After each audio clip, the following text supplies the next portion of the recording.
नमः। स्वागत है आपका पुनः संस्कृत कक्षा में। आज हम रुचिरा भाग 2 के सप्तमः पाठः संकल्पः सिद्धिदायकः को पढ़ेंगे।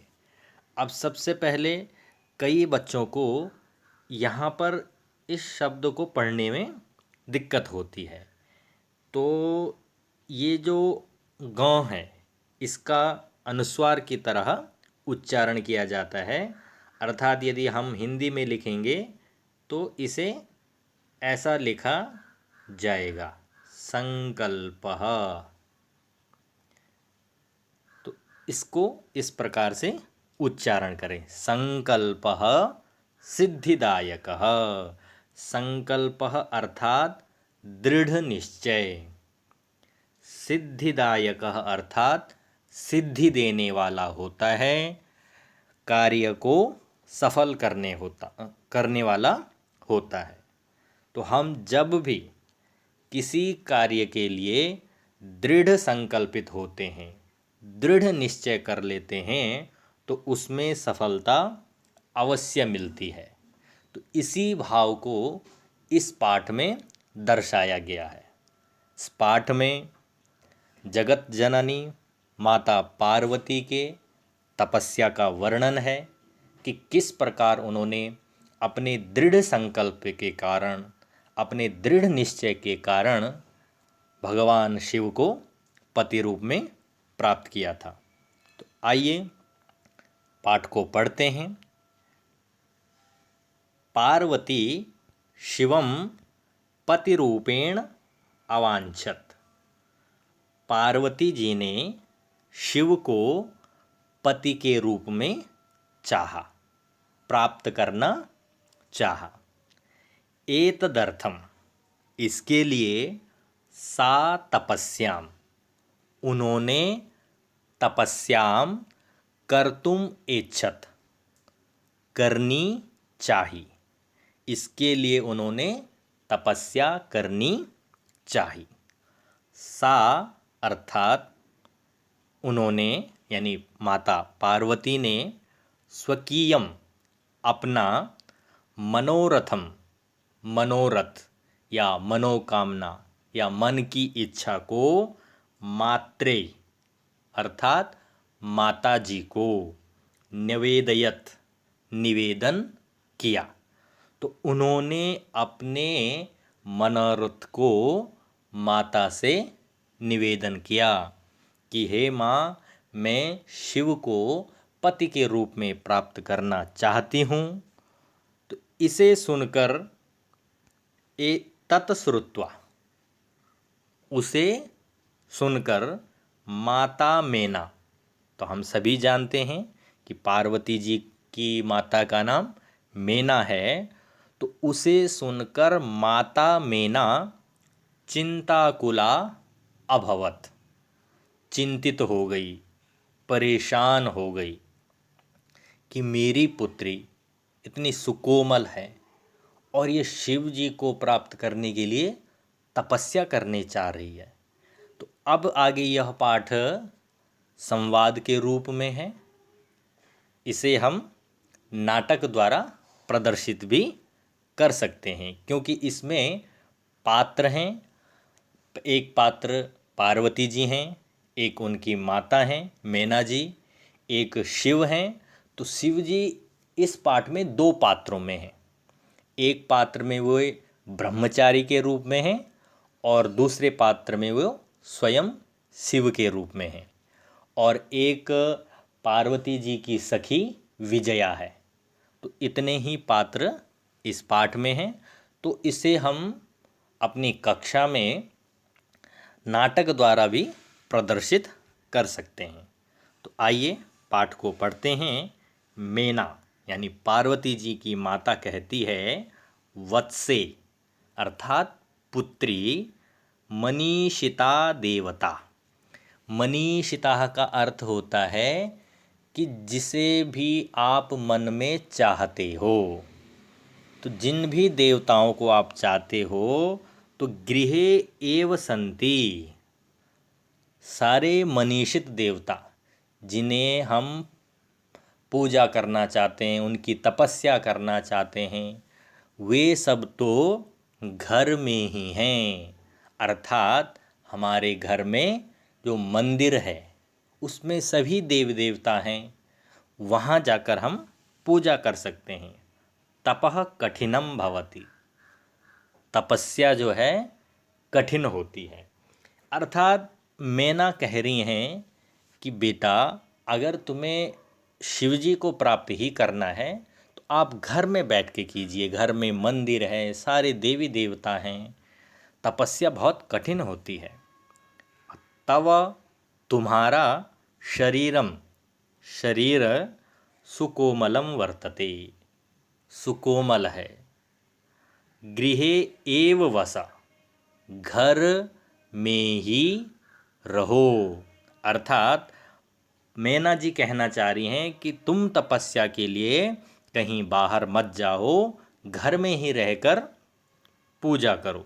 अत्रेव, यहीं तव अभिलाषः, दीर्घ संधि हो गई, तवाभिलाषः, यहीं तुम्हारी अभिलाषा, मन की इच्छा सफलः भविष्यति, सफल हो जाएगी।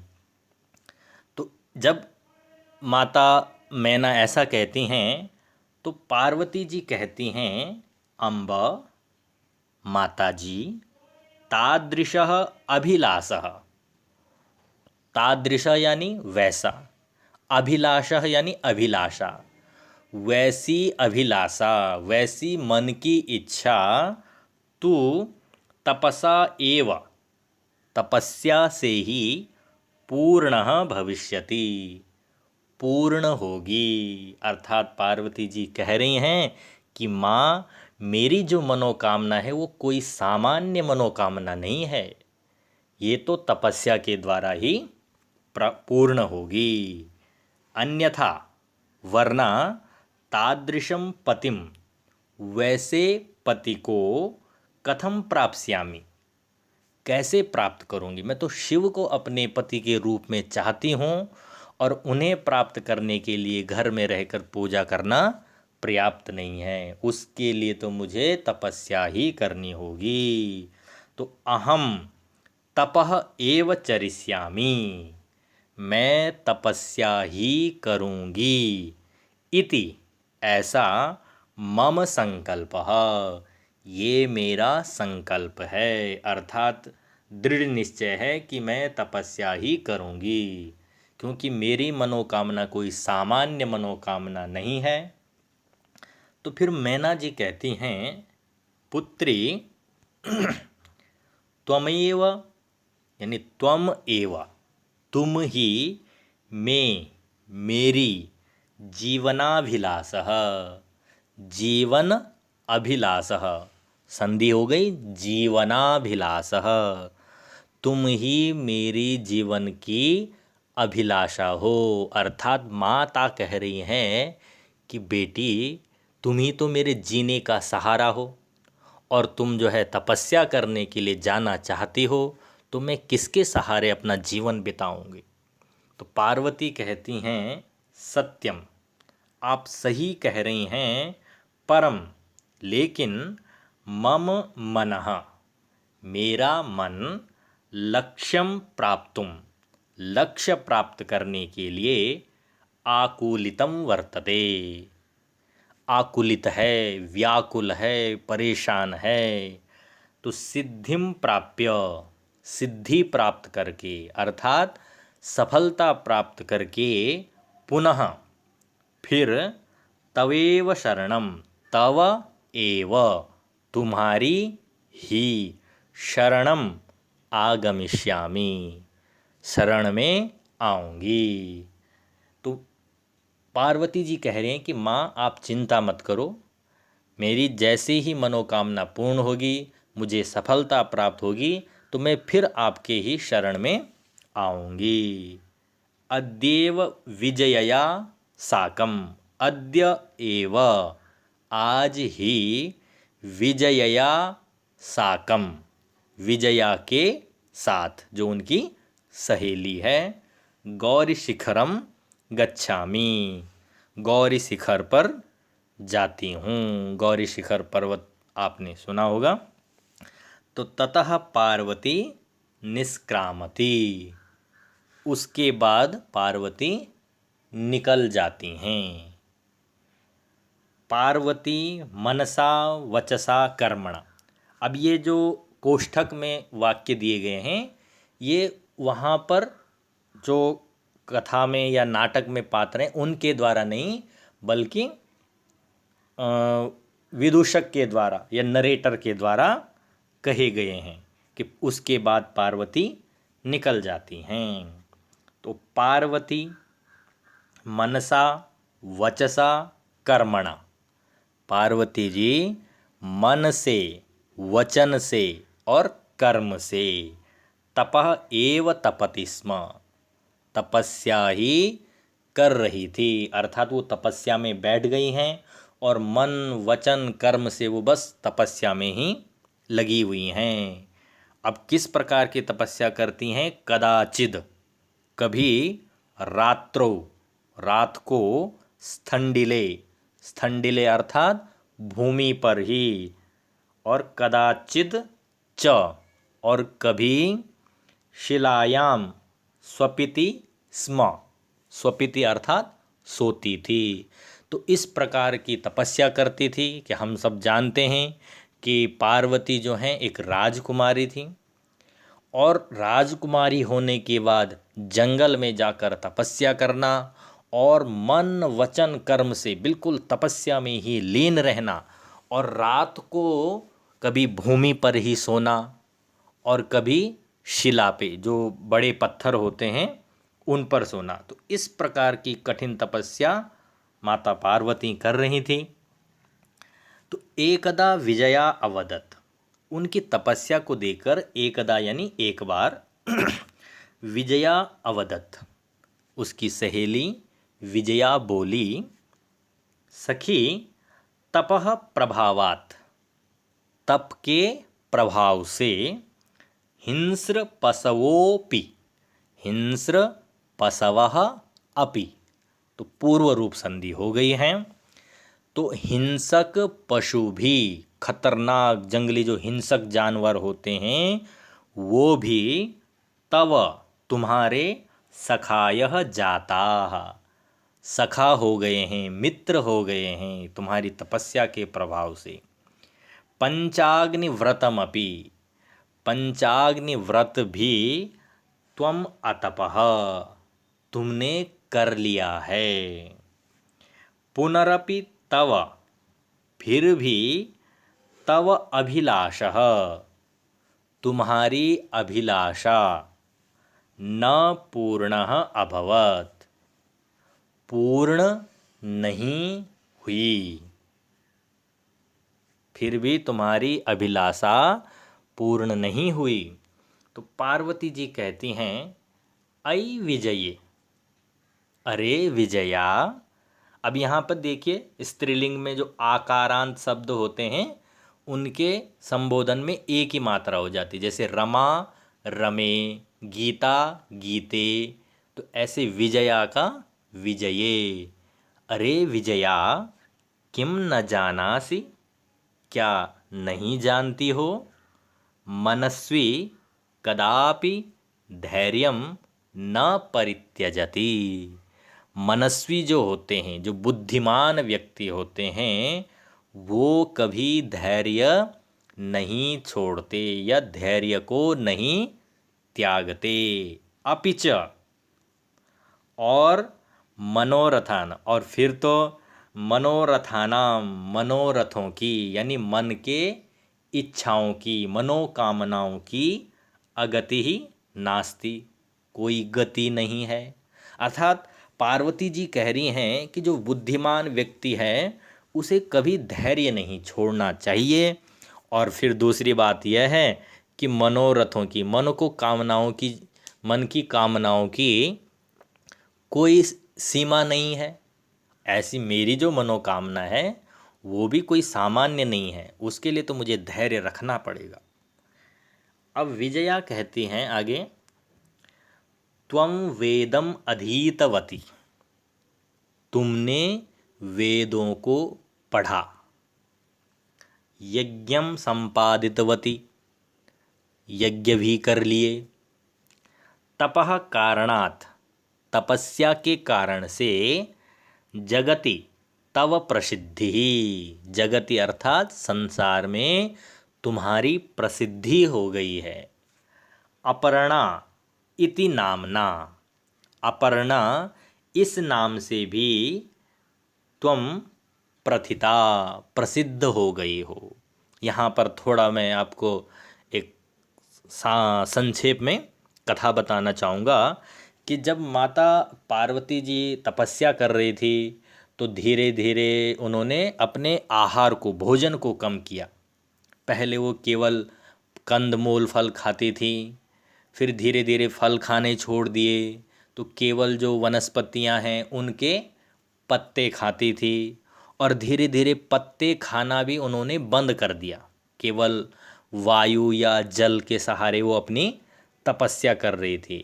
तो क्योंकि उन्होंने पत्ते, पर्ण कहते हैं पत्ते को, तो पत्ते खाना भी छोड़ दिया, तो इसलिए उनका नाम पड़ गया अपर्णा। तो विजया यही कह रही हैं कि तुम्हारी संसार में प्रसिद्धि हो रही है, तुम्हारा अपर्णा नाम भी पड़ गया है, इस नाम से तुम प्रसिद्ध भी हो गई हो।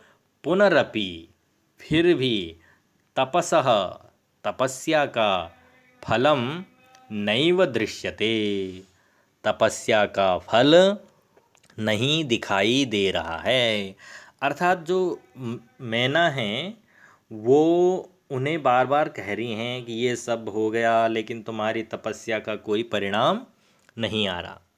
तो बच्चों, यह पाठ केवल नाटक के रूप में नहीं, इससे हमें शिक्षा लेनी है कि किस प्रकार हमें अपने लक्ष्य को प्राप्त करने के लिए दृढ़ संकल्पित होना होगा।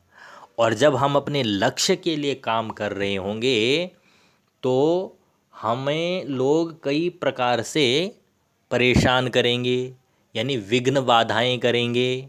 कुछ सकारात्मक रूप से कहेंगे, कुछ नकारात्मक रूप से कहेंगे। अब यहाँ पे विजया जो हैं वो पार्वती की सखी हैं, सहेली हैं, लेकिन उसके बावजूद वो बार बार उन्हें कहती रहती हैं क्या हुआ तुम्हारे इस तपस्या का, ये सब हो गया, हिंसक जानवर तुम्हारे सखा हो गए हैं, जगत में तुम्हारी प्रसिद्धि हो गई, लेकिन तपस्या का फल नहीं मिल रहा है। ऐसे आपने भी देखा होगा, जो हमारे घर के सदस्य होते हैं वो कहते हैं कि आप कहते हो मैं पढ़ाई कर रहा हूँ, पढ़ाई कर रहा हूँ, लेकिन क्या है, उस पढ़ाई का रिजल्ट नहीं आ रहा है। तो इसी प्रकार से हमारा मन व्यथित हो जाता है, लेकिन उस मन को व्यथित नहीं करना है, धैर्य रखना है और अपने कर्म में लगे रहना है। यही संदेश यहाँ पे पार्वती जी ने कहा है। तो आगे पार्वती जी कहती हैं, अई आतुर हृदये, अई यानी अरे, आतुर हृदये, ये भी आकारांत शब्द है, आतुर हृदया, संबोधन में बन गया आतुर हृदये, कि अरे आतुर हृदय वाली, अर्थात जल्दी परेशान हो जाने वाली। कथम त्वम चिंतिता, कैसे तुम चिंतित। अब ऐसा कह ही रही थी, अर्थात पार्वती जी कहना चाह रही थी कि क्यों तुम चिंतित हो रही हो। तो इतने में नेपथ्य, अब क्योंकि नाटक है तो नेपथ्य का अर्थ होता है पर्दे के पीछे, जो पर्दे के पीछे से आवाज़ आती है, तो नेपथ्य, पर्दे के पीछे से आवाज़ आती है, अई भो, अरे अहम आश्रम वटुः, मैं आश्रम का ब्रह्मचारी हूँ। वटुः यानी ब्रह्मचारी। जलम वांछामि, अब नेपथ्य का अर्थ क्या होता है, जैसे हम नाटक देखते हैं तो मंच पर पात्र होते हैं, लेकिन कई बार क्या होते हैं, जैसे जो बैकग्राउंड जिन्हें कहते हैं, तो पर्दे के पीछे से आवाज़ होती है, अर्थात वो अभी मंच पर नहीं आए हैं, वो दूर हैं, तो उस जो आवाज़ आती है उसे कहते हैं नेपथ्य। तो वो वहीं से कहते हैं कि मैं आश्रम का ब्रह्मचारी हूँ और जलम वांछामि, जल चाहता हूँ। तो सभ्रमम, अब क्योंकि पार्वती जी और विजया जी जो हैं आपस में बातचीत कर रही थी, अपने ध्यान में मग्न थी बातचीत में, तो अचानक कहीं से आ जाएगी तो अचानक से हमें चकित हो जाते हैं या थोड़ा चौंक जाते हैं। तो सभ्रमम का अर्थ है चौंकते हुए। विजये, पार्वती जी ने कहा कि विजया पश्य, देखो, कोपि वटुः, कोई वटु, यहाँ पे कोपी में भी दो शब्द हैं, कह अपि कोपि, कोई ब्रह्मचारी आगतः अस्ति, आगतोस्ति संधि होकर बन गया कि कोई ब्रह्मचारी जी आए हैं, जरा देखो। तो विजया क्या है, झटिति अगच्छत, विजया झटिति अर्थात तुरंत, तुरंत जाती हैं। सहसेव वटुरूपधारी, अचानक ब्रह्मचारी के रूप को धारण किए हुए शिवः, शिवजी तत्र प्राविशत, वहाँ प्रवेश करते हैं, अर्थात मंच पर प्रवेश करते हैं। तो ये कोष्टक वाले वाक्य इसलिए भी लिखे गए हैं क्योंकि ये नाटक है। अब नाटक जब मंच पर हो रहा है वहाँ तो दृश्य किया जा रहा है कि वहाँ से जैसे ही पार्वती जी ने विजया को कहा जाके देखो, तो विजया जी वहाँ से जाती हैं। अब उसे यहाँ पाठ में दिखाने के लिए दृश्य के बारे में अलग से कोष्टक में लिखा गया कि वहाँ से वो जाती हैं और वहाँ पर शिवजी प्रवेश करते हैं। तो विजया जो हैं पूछती हैं वटो, यानी ब्रह्मचारी जी, संबोधन में वटो शब्द का वटो बन गया, जैसे गुरु का गुरो, भानु का भानो। तो इस प्रकार से हे ब्रह्मचारी स्वागतम ते, स्वागतम ते अर्थात तुम्हारा, यानी आपका जो है स्वागत है। उपविशतु, बैठिए, भवान यानी आप बैठिए। इयम में सखी, यह मेरी सखी पार्वती है। शिवम प्राप्तुम अत्र तपः करोति, शिवजी को प्राप्त करने के लिए यहाँ तपस्या कर रही है। अब ये यहाँ पर आप चित्र भी आपकी पुस्तक में देख सकते हैं। एक वृक्ष के नीचे पार्वती जी तपस्या में लीन हैं, विजया वहाँ पर ब्रह्मचारी से पार्वती जी का परिचय करवा रही हैं कि ये शिवजी को प्राप्त करने के लिए तपस्या कर रही हैं।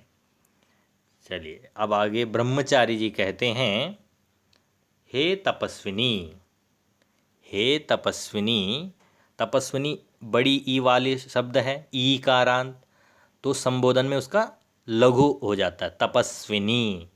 हे तपस्विनी, किम क्रियार्थम पूजोपकरणम वर्तते, किम क्रियार्थम यानी किस लिए ये पूजोपकरणम, पूजा करने की आवश्यकता है। अर्थात ब्रह्मचारी जी कहना चाह रहे हैं कि आपको पूजा करने की क्या ज़रूरत है। स्नानार्थम जलम सुलभम, स्नान के लिए जल सुलभ है।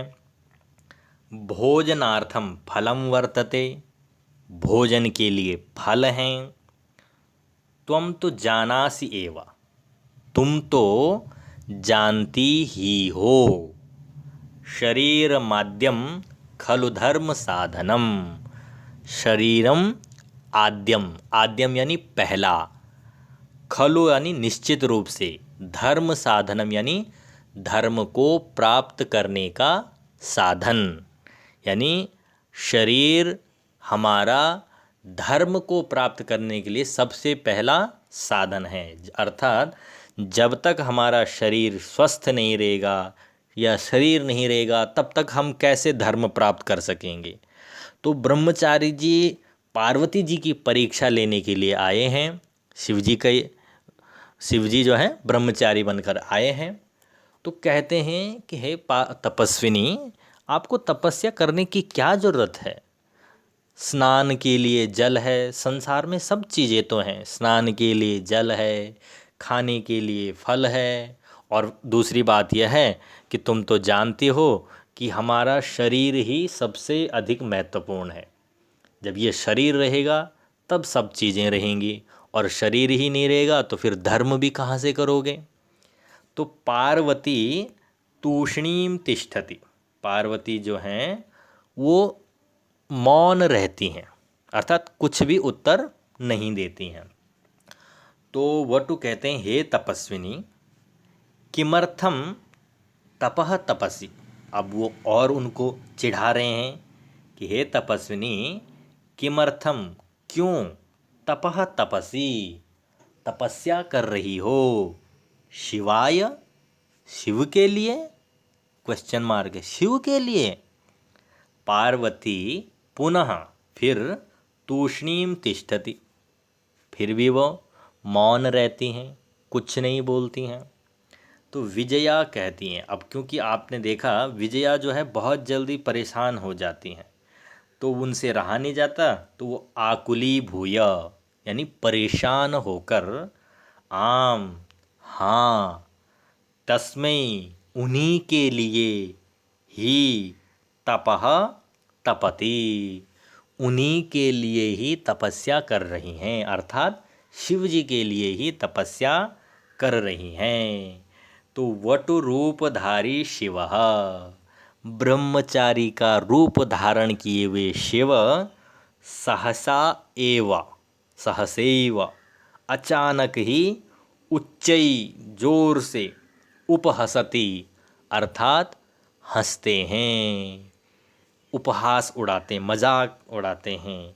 वटु कहते हैं, आई पार्वती, अरे पार्वती, सत्यमेव, सत्य में त्वं शिवम पतिम इच्छसि, क्या आप वास्तव में, वाकई में शिव जी को पति के रूप में चाहते हो?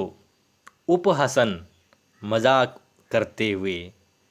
नामना, नामना एव शिवः, नामना अर्थात नाम से, वो क्या है, नाम, नामना। अब आगे हम अगले पृष्ठ पर देखेंगे, नामना शिवः अर्थात वे तो नाम से शिव हैं, अन्यथा अशिवः।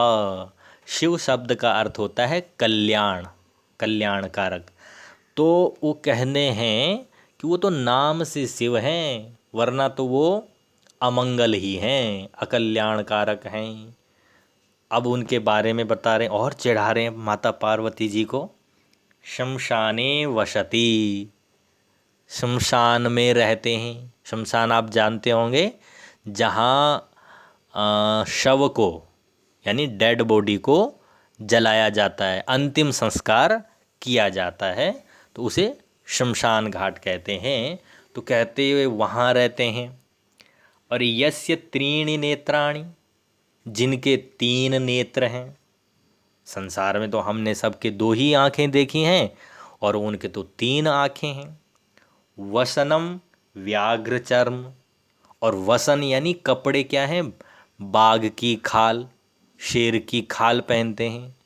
और देवताओं को देखो, हैं कितने बढ़िया बढ़िया वस्त्र, राजसी वस्त्र पहनते हैं, और वो तो जो हैं शेर की खाल पहनते हैं। अंगरागः चिताभस्मः, अंगराग यानी शरीर पे जैसे हम लगाते हैं, पाउडर डालते हैं, डीओ डालते हैं, और भी उबटन वगैरह लगाते हैं। तो सब लोग जो हैं बढ़िया बढ़िया लगाते हैं, देवता भी, मनुष्य भी। और ये तो अपने शरीर पे चिता भस्म, चिता की भस्म लगाते हैं। डेड बॉडी जब जल जाती है तो उसकी भस्म लगाते हैं। परिजनाश्च भूतगणा, अब परिजन यानी रिश्तेदार, परिवार वाले जो हैं, भूतगण हैं इनके। लोगों के तो बड़े बड़े रिश्तेदार होते हैं, और आजकल तो ज़माना ऐसा है, लोग सरकारी रिश्तेदार ढूंढते हैं। अब कहने लगे इनके तो रिश्तेदार कौन हैं, भूत आदि हैं। किम तमेव, क्या, उसी शिवम पतिम इच्छसि, क्या उसी शिव को पति के रूप में चाहती हो? पार्वती जी कहती हैं कि अब पार्वती जी अभी तक तो मौन थी, कुछ नहीं कह रही थी। अब थोड़ा जो है पार्वती जी यहाँ पर गुस्सा आ जाता है पार्वती जी को, और कहती हैं क्रुद्धा सती, क्रुद्ध होकर, गुस्सा होकर, अरे वाचाल, वाचाल का अर्थ होता है बड़ बोले, बहुत ज़्यादा बोलने वाला। अरे वाचाल अप्सरा, दूर चले जाओ यहाँ से। जगति, संसार में, न कोपी, कोई भी, शिवस्य, शिवजी के, यथार्थम यानी वास्तविक, स्वरूपम जानाति, स्वरूप को जानते हैं। यानी कि हे बड़ बोले, यहाँ से दूर चले जाओ। संसार में कोई भी शिवजी के वास्तविक स्वरूप को नहीं जानते हैं। यथा त्वमसि तथैव वदसि, जैसे तुम हो वैसे ही बोल रहे हो। अर्थात खुद तो ब्रह्मचारी बने हो, घर बार सब त्याग रखा है, यहाँ आश्रम में सेवा कर रहे हैं या भगवत भक्ति कर रहे हैं, और तुमने अपने को जैसा तुम हो वैसा ही शिवजी को समझ लिया है। तो विजयाम प्रति, अब पार्वती देखो शालीनता फिर भी है, क्योंकि जानती हैं ब्रह्मचारी जी हैं, इनका अपमान करना भी उचित नहीं है। तो बस इतना कहकर, क्योंकि क्रोध आ गया था, फिर विजयाम प्रति, विजया से कहते हैं, अपनी सखी से कहते हैं कि सखी चलो, सखी चलो। यह निंदाम करोति, बहुत महत्वपूर्ण बात बता रही हैं पार्वती जी कि यह निंदाम करोति, जो निंदा करता है, सह तु पाप भाग भवति, वह तो पाप का भागी होता है। निंदा यानी बुराई करना, जो किसी दूसरे की बुराई करता है वह तो पाप का भागी होता है। एव मतलब ही, होता ही है। यह शृणोति, जो सुनता है, सोपि, सह अपि, वह भी पाप भाग भवति, पाप का भागी होता है। अर्थात पार्वती जी कह रही हैं कि हे सखी विजया, अब ब्रह्मचारी जी से ज़्यादा बहस करना उचित नहीं है, यहाँ से चलो। क्योंकि जो किसी की बुराई करता है वो तो पाप का भागी होता ही है, लेकिन जो सुनता है वह भी पाप का भागी होता है। तो इसलिए गोस्वामी तुलसीदास जी ने भी रामचरित में कहा है कि हरिहर निंदा सुनहि जो काना, होई पाप गोघात समाना। कि हरि और हर की जो निंदा अपने कानों से सुनता है तो उसे जो है गोघात कहते हैं, यानी गाय गो हत्या का जैसा पाप लगता है। तो कहने का भाव यह है कि हमें दूसरे की बुराई से बचना चाहिए। यह संदेश हम यहाँ पर लेंगे। कोई धार्मिक संदेश मैं आपको यहाँ पर नहीं देना चाह रहा हूँ। मैं ये चाहता हूँ कि इस बिंदु को आप अपने जीवन में अपनाएं कि कभी भी दूसरे की बुराई ना करें, उसमें जो अच्छाई है उसे ढूंढें, और अगर अच्छाई नहीं कर सकते तो कम से कम बुराई तो न करें। तो पार्वती जो हैं द्रुत गत्या, पार्वती जो हैं द्रुत गति से, तेज गति, द्रुत मतलब स्पीडली, तेज गति से निष्क्रामति, निकल जाती हैं। तदेव, तभी, तदा एव, तभी, पृष्ठतः, पृष्ठतः अर्थात पीछे से, वटोह रूपम परित्यज्य, वटोह यानी ब्रह्मचारी का, रूपम रूप को त्याग कर, परित्यज्य यानी त्याग कर, शिवः तस्याह शिवजी, तस्याह यानी उनका, हस्तम गृह्णाति हाथ पकड़ लेते हैं। यानी पार्वती जी जा रही हैं और तुरंत शिव जी ने अपना रूप बदला और पार्वती जी के हाथ को पकड़ लिया। तो पार्वती लज्जया कंपते, और पार्वती जो हैं लज्जा से कांपने लग जाती हैं, शर्म से कांपने लग जाती हैं। ये ब्रह्मचारी जी को क्या हो गया? तो तभी जो हैं शिव जी कहते हैं कि पार्वती प्रीतोष्मि, प्रीतः अस्मि, प्रीतः यानी प्रसन्न, अस्मि मतलब हूँ, प्रसन्न हूँ तव संकल्पेन, तुम्हारे संकल्प से मैं प्रसन्न हूँ, खुश हूँ, तुम्हारे दृढ़ निश्चय से मैं प्रसन्न हूँ। अद्य प्रभृति, अद्य प्रभृति का अर्थ होता है आज से। अहम तव, मैं तुम्हारा तपोभी कृतदासोस्मि, तपोभी यानी तपस्या के द्वारा, कृतदासः अर्थात खरीदा हुआ गुलाम, अस्मि मतलब हूँ। यानी शिव कह रहे हैं कि हे पार्वती, मैं तुम्हारे दृढ़ संकल्प से प्रसन्न हूँ और आज से मैं तुम्हारी तपस्या के द्वारा खरीदा गया गुलाम हूँ। अर्थात तुमने इतनी कठिन तपस्या की कि जिसने मुझे तुम्हारा गुलाम बना दिया है, मैं तुम्हारी तपस्या का कायल हो गया हूँ।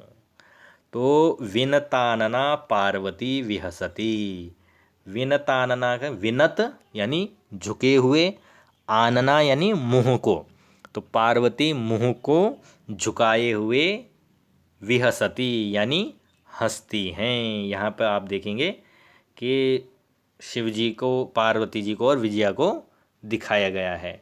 तो जैसे आप जानते हैं कि लज्जा जो है स्त्रियों का आभूषण होता है, तो जैसे शिव जी उन्हें कहते हैं कि आप तो, मैं तुम्हारी तपस्या से तुम्हारा गुलाम हो गया हूँ, खरीदा हुआ, तो पार्वती जो है नीचे मुँह करके हंसती हैं। देखिए, अभी तक तो मेरी परीक्षा ले रहे थे हैं, और अब देखिए कह रहे हैं कि मैं आपका गुलाम हो गया हूँ। तो यहाँ पर पाठ समाप्त हुआ।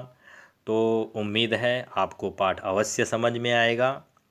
तो पाठ को पुस्तक में रखने का कारण यही है कि हमें अपने कार्य के लिए दृढ़ निश्चय करना चाहिए। जो भी हम कार्य जीवन में करना चाहते हैं, जिस लक्ष्य को प्राप्त करना चाहते हैं, उसके लिए हमें दृढ़ संकल्प होना पड़ेगा।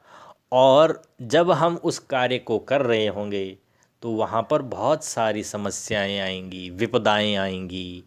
कुछ जो अच्छे लोग होंगे, अपने शुभ चिंतक लोग होंगे, वो भी कहेंगे कि क्यों इतनी मेहनत कर रहे हो, अभी तक तो कुछ रिजल्ट नहीं मिला, परिणाम नहीं मिला। और कुछ ब्रह्मचारी के रूप में होंगे, यानी यहाँ पर ये कहा गया है कि कुछ ऐसे लोग भी होंगे कि जो तुम्हें कहेंगे अरे क्या फ़ायदा है उस लक्ष्य को प्राप्त करके।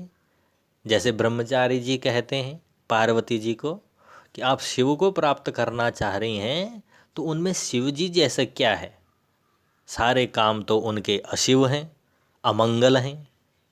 तो इस प्रकार से भी कुछ लोग हमें मिलेंगे जो हमें हमारे लक्ष्य से भटकाएंगे कि क्या ज़रूरत है तुम्हारी, बढ़िया खाओ पियो, भगवान ने ज़िंदगी दी है, ऐश करो मौज करो। तो इन सब चीज़ों से हमें अपने मन को धैर्य बंधाना है और दृढ़ संकल्पित होकर अपने लक्ष्य को प्राप्त करना है। चलिए, आज के लिए इतना ही। फिर मिलेंगे नई कक्षा में एक नए पाठ के साथ। तब तक अपना बहुत बहुत ख्याल रखिए, स्वस्थ रहिए, मस्त रहिए।